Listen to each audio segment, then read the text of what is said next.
Okay, so the next question talks about the CPI, and it says, which of the following causes changes in the CPI to overstate the true inflation rate? So one says new product bias, two says substitution bias, three says an increase in quality bias, and four says all of the above.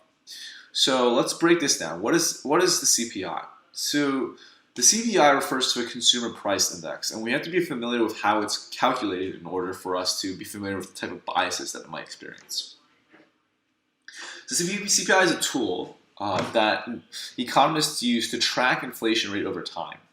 So inflation is basically how price levels increase over time. The CPI, in order to track that, is calculated in the following manner. So economists establish a basket of goods, which means that they choose a collection of goods which they think represent the overall cost of living for a family of four, let's say, in the economy in a certain year. So in 2010, the CPI is calculated by taking this basket of goods and saying how much does this entire basket of goods cost. And a basket of goods might be like two dozen eggs, a loaf of bread, I don't know, cost of a new computer. So something that represents the overall cost of living in a certain amount in a certain year. The CPI event takes the prices of all the basket goods and adds them all up, and that's your CPI for that year. And then, oh no, that's not your CPI for that year, but that's the cost of goods for that year. And so if CPI for that year is 1, and that year would be the base year. And then you have, in order to calculate the rate of inflation between two different years, if we're using 2010 as a base year, we might go to 2011 and take the exact same basket of goods and the exact same quantity of those goods, so all the goods are the same, and take the prices in 2011 instead of the prices in 2010, and then calculate the total cost of the basket of goods in 2011. And so what we assume is going to happen is that some of the prices, at least, of those products in the basket are going to change in a span of 2010 to 2011. And therefore, the cost of the overall basket is going to change as well.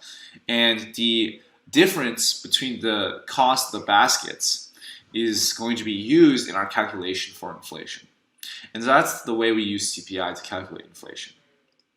So now the question is, why might this not be a super accurate way of calculating inflation?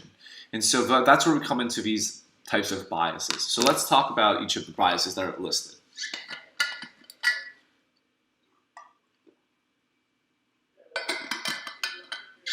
So new product bias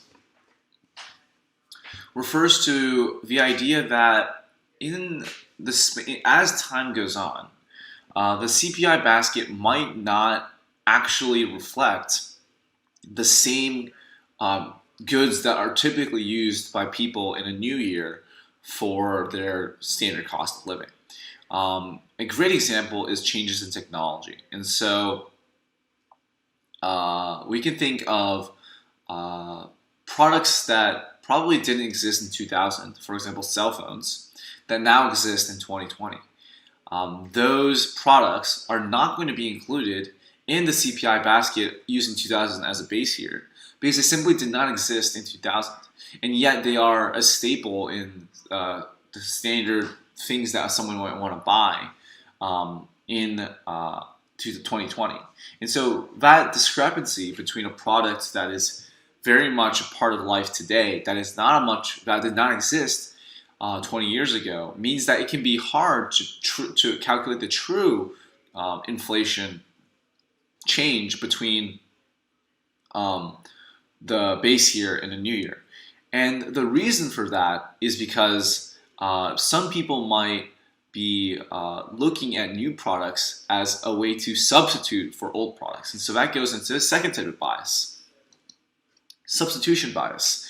And so in this way, substitution bias suggests that when prices go up, consumers are going to substitute away from the goods they used to buy in favor of the substitute goods instead. One example might be if we had originally in the base year apple juice as one of the items in the basket, and in the last 10 years, the price of apple juice has skyrocketed and has tripled or quadrupled in price. CPI would assume that people continue to buy apple juice at the same rate, where in fact, in reality, people very likely have substituted away from buying apple juice in favor of cheaper substitutes like orange juice or grape juice. And those goods might have stayed at lower prices. And so the actual spending that people are engaging in is actually still low because of the substitution effect. And that's not reflected in the CPI because CPI assumes that the same goods that people consume in the base year are goods that are being consumed at that same rate in the current year as well. And so that's going to be another reason for bias. And third is an increase in quality bias, in which there's a possibility that prices did in fact go up, but not as a result of inflation, but as a result of an increase in quality. We can think of, I'm not sure if this is historically accurate, but let's say a car used to be used in the calculation of CPI. Well, in the last 20 years, or let's say last 40 years, cars may have gotten more expensive, but the question is that only a sole result of inflation? And the answer is no. Cars have partly become more expensive because there's a lot more safety technology involved in these cars. There's a lot more engine power in these cars. There's a lot more fuel efficiency in these cars. And so part of the reason these cars are more expensive is because they're simply better than they used to be. And so that's going to be a reflection of an increase in quality and not a reflection of any type of inflation. And so CPI would assume that all the price change that cars may have experienced in the last 40 years is a result of changing prices, when in fact some or maybe a lot of the price change is actually a result of increase in quality.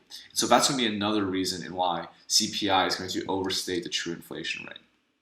And so we can see that all three of these answer choices are going to be reasons why the CPI overstates inflation. And so we're going to go with answer choice 4, all of the above, as our reasons for causing change.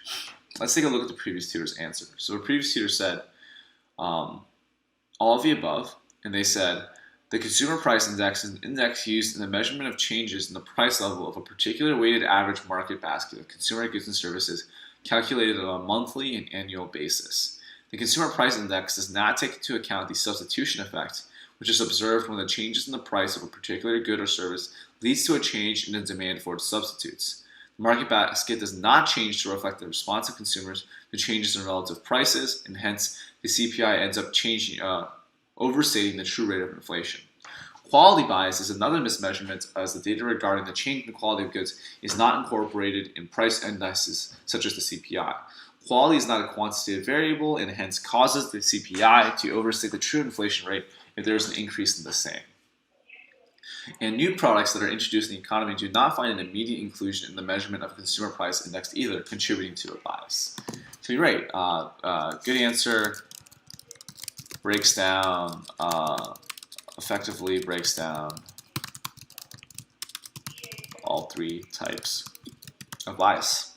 And so nothing wrong with that answer choice, and we can move on to the next question.